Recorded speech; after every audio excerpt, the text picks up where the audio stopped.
ആലപ്പുഴ മാന്നാർ ചെന്നിത്തലയിൽ വൃദ്ധരായ അച്ഛനമ്മമാരെ മകൻ ചുട്ടുകൊന്നു.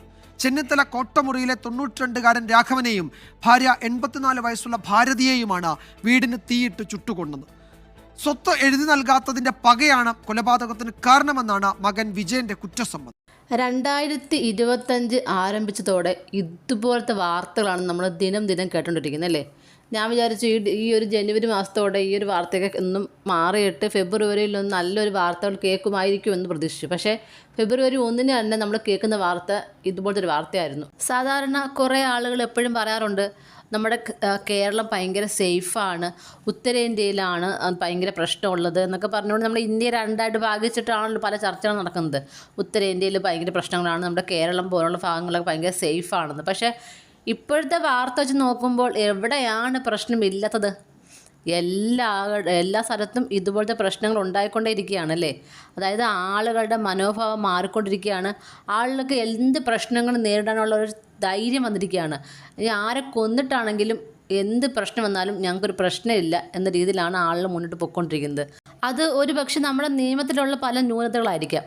അത് കാരണം എന്ന് വെച്ചാൽ പണ്ടെല്ലാവർക്കും ഒരു പേടിയായിരുന്നു. അല്ലെങ്കിൽ നമ്മളെ ജയിലിൽ പിടിച്ചു വിടും, അല്ലെങ്കിൽ ജയിലിൽ പോയി കിടക്കേണ്ടി വരും, അല്ലെങ്കിൽ തൂക്കിക്കൊല്ലും എന്നൊക്കെയുള്ള പേടിയുണ്ടായിരുന്നു.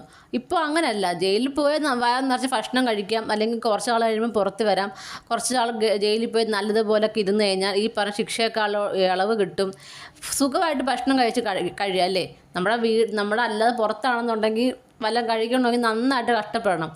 അതൊന്നും വേണം. ജയിലിൽ പോയാൽ 3 നേരം നല്ല സുഭിക്ഷമായിട്ടുള്ള ആഹാരം. സ്കൂൾ കുട്ടികൾക്ക് കൊടുക്കുന്നത് കഞ്ഞിയും പയറും. ഈ കിടക്കുന്ന കുറ്റവാളിക്ക് കൊടുക്കുന്നത് ചിക്കനും മട്ടനും ഒക്കെ നല്ല അടിപൊളി ഫുഡും അല്ലേ. അപ്പോൾ നമ്മുടെ നിയമത്തിൽ വരേണ്ട ആദ്യത്തെ മാറ്റം എന്ന് പറയുന്നത് ഈ ജയിലിലെ ഭക്ഷണ രീതി തന്നെയാണ്. ഇതിനൊക്കെ ഒരുപാട് മാറ്റം ഉണ്ടാവണം. അതുപോലെ തന്നെ ഈ ഒരു മകൻ ഇത്രയും പ്രായമായ ഒരു അച്ഛനും അമ്മയുടെ സ്വത്തിന് വേണ്ടിയിട്ടാണ് ഇയാൾ കൊന്നത്. ഈ കൊന്ന ആൾക്കും 60 വയസ്സുണ്ട്. ഈ മരിച്ച അച്ഛനും അമ്മയ്ക്കും 90-92 വയസ്സുള്ള ആളുകളാണ്. അപ്പോൾ അവരുണ്ടാക്കിയ ഈ വസ്തുവിനാണ് ഈ മോൻ കിടന്ന് ഇത്ര പ്രശ്നം ഉണ്ടാക്കിയത്. 60 വയസ്സായ ഈ ഒരു മകന് ഇതുവരെ ഒന്നും ഉണ്ടാക്കാൻ കഴിഞ്ഞില്ലേ അല്ലേ. അതൊരു ചോദ്യമല്ലേ. ഈ അച്ഛനും അമ്മയുടെ സ്വത്ത് ഇയാൾക്ക് വേണം, പക്ഷേ 60 വയസ്സായ മകന് ഇതുവരെ ഒന്നും ഉണ്ടാക്കാൻ കഴിഞ്ഞിട്ടില്ല. എന്തായാലും 2025ഓടെ ന്യൂസ് ചാനലുകൾക്ക് നല്ലൊരു ചാകരാണല്ലേ. ഓരോ ദിവസം ഓരോ തരം വാർത്തയാണ്. സത്യം പറഞ്ഞാൽ ന്യൂസ് ചാനലുകാർക്ക് ഭയങ്കര ഒരു ആഘോഷമാണ്.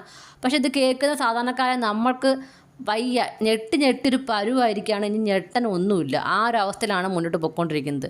നാളെ ഇനി എന്ത് വാർത്തയാണ് വരാൻ പോകുന്നതാണ് നമ്മൾ എല്ലാവരും ചിന്തിക്കുന്നത്.